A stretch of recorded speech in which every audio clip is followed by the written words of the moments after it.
నమస్తే, welcome to Andhraprabha. నేను లక్ష్మి.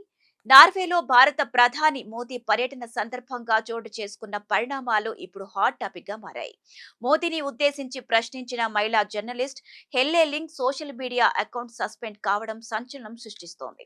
దీంతో ఈ వ్యవహారం మరోసారి అంతర్జాతీయ స్థాయిలో హాట్ టాపిక్ గా మారింది. నార్వే రాజధాని ఓస్లోలో భారత ప్రధాని మోదీ పర్యటించిన సంగతి తెలిసిందే. ఈ టూర్ సందర్భంగా చోటు చేసుకున్న కొన్ని పరిణామాలు ప్రస్తుతం ప్రపంచ వ్యాప్తంగా చర్చనీయాంశంగా మారాయి. నార్వే పత్రిక దక్సావిసెన్ కు చెందిన మహిళా జర్నలిస్ట్ హెల్తే లింక్ ప్రధాని మోదీని ఉద్దేశించి చేసిన వ్యాఖ్యలు వైరల్ గా మారాయి. ఇవే చివరకు ఆమె సోషల్ మీడియా అకౌంట్ సస్పెన్షన్ కు దారితీయడం గమనార్హం. నార్వే ప్రధాని జోనాస్ గహార్ స్టోరేతో కలిసి భారత ప్రధాని మోదీ సంయుక్త మీడియా సమావేశంలో పాల్గొన్నారు. సమావేశం అనంతరం మోదీ వెళుతుండగా జర్నలిస్ట్ హెల్లే లింక్ ప్రపంచంలోనే అత్యంత స్వేచ్ఛా పత్రికా రంగం నుంచి ప్రశ్నలు ఎందుకు తీసుకోరని నిలదీశారు. అనంతరం ఈ వీడియోను ఆమె సోషల్ మీడియాలో పోస్ట్ చేశారు.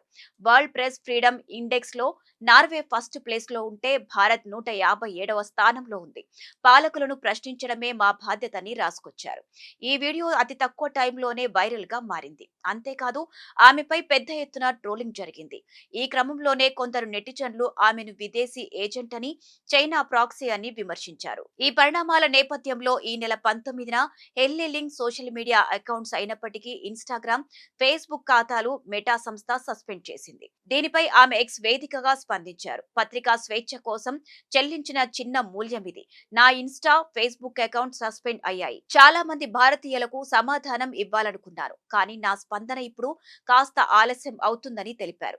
అలాగే తన ఇన్స్టా ఖాతాను అప్పీల్ చేసుకోవడానికి 180 రోజుల సమయం ఉందని మెటా పంపిన నోటీస్ స్క్రీన్ షాట్ ను కూడా ఆమె షేర్ చేశారు. అయితే ఆమె అకౌంట్ సస్పెన్షన్ కు గల కారణాలను మెటా సంస్థ తెలుపలేదు. ప్రధాని మోదీ వీడియో వైరల్ అయిన తరువాత ఆమెపై వచ్చిన కంప్లైంట్స్, కమ్యూనిటీ గైడ్ లైన్స్ ఉల్లంఘన నేపథ్యంలో ఈ చర్యలు తీసుకొని ఉండొచ్చని తెలుస్తోంది. అయితే ఈ వివాదం ఇంతటితో ముగిసిపోలేదు. ఆ తర్వాత ఓస్లోనే జరిగిన భారత విదేశీ వ్యవహారాల శాఖ మీడియా సమావేశం జరగ్గా ఈ కార్యక్రమానికి భారత రాయబార కార్యాలయం జర్నలిస్ట్ హెల్లే లింక్ ను ప్రత్యేకంగా ఇన్వైట్ చేసింది. అక్కడ ఆమె విదేశీ వ్యవహారాల శాఖ సెక్రటరీ సిబి జార్జ్ ను ప్రశ్నించారు. మిమ్మల్ని మేం ఎందుకు నమ్మాలి? మీ దేశంలో జరుగుతున్న మానవ హక్కుల ఉల్లంఘనను ఎప్పుడు ఆపుతారని సూటిగా నిలదీశారు. దీనికి సిబి జార్జ్ అంతే స్ట్రాంగ్ గా వార్నింగ్ ఇచ్చారు. భారత్ కు సుదీర్ఘ నాగరికత, ప్రజాస్వామ్య చరిత్ర ఉన్నాయి. మా రాజ్యాంగం ప్రతి పౌరుడికి ప్రాథమిక హక్కులను గ్యారంటీ ఇస్తుంది. ఎవరి హక్కులకైనా భంగం కలిగితే వాళ్లు స్వాతంత్ర కోర్టును ఆశ్రయించే అవకాశం ఉంది.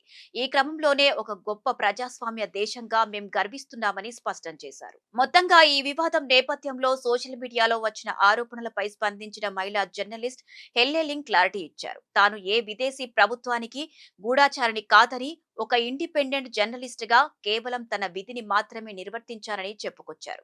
అంతేకాదు అధికారంలో ఉన్న వారిని నిలదీయడమే జర్నలిజం అని ఆమె సమర్థించుకోవడం గమనార్హం. ఇది కాస్త పక్కన పెడితే ఈ వైరల్ వీడియో ఎఫెక్ట్ తో కొన్ని రోజుల్లోనే ఆమె ఎక్స్ ఫాలోవర్ల సంఖ్య 800 నుంచి 45,000కు పెరగడం విశేషం. ఏది ఏమైనా ఇది సోషల్ మీడియా స్వేచ్ఛ, అభిప్రాయ వ్యక్తీకరణపై కొత్త చర్చకు దారితీసింది. ఇదే సమయంలో డిజిటల్ ప్లాట్ఫామ్స్ ప్రపంచ రాజకీయాలపై ఎలాంటి ప్రభావాన్ని చూపిస్తున్నాయో ఈ వ్యవహారం మరోసారి నిరూపించిందనే అభిప్రాయాలు వ్యక్తమవుతున్నాయి.